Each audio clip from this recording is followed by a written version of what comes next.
Ang box na ito ay naglalaman ng alarm sa pintuan.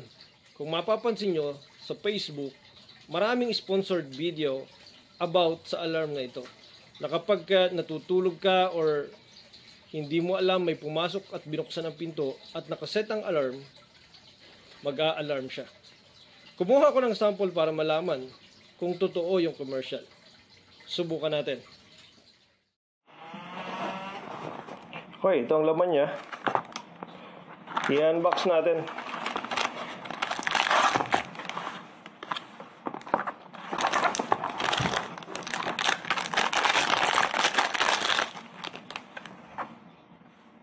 Door stop alarm.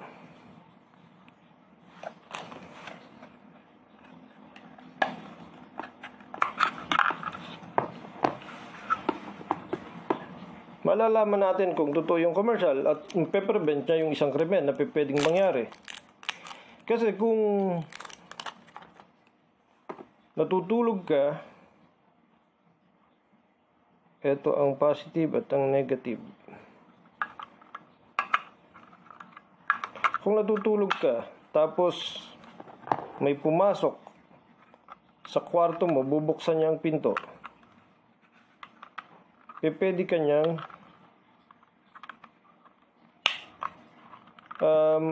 pwedeng ma-prevent kung ano man yung krimen na pinaplano.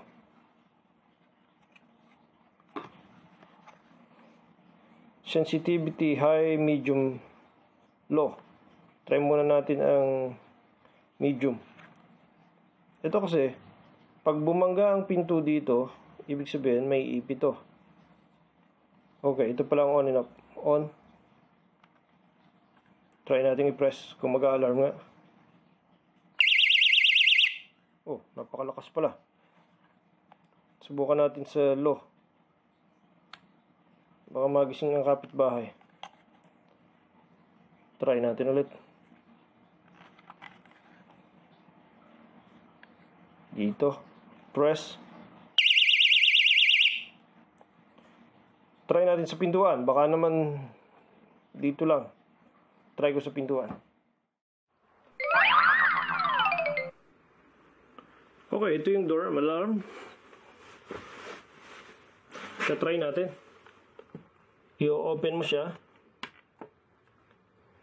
Yan, ibig sabihin kung isi-set mo siya dyan at may papasok ng walang paalam, try natin.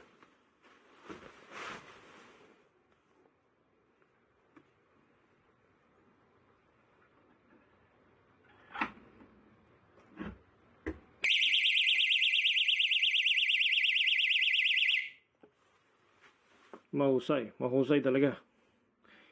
Ibig sabihin, mapiprevent niya kung ano man yung plano o krimen na pwedeng maganap. Napakaliit na bagay, pero pwedeng magbigay halaga sa iyong buhay. Ngayon may testing natin. Maganda yung result,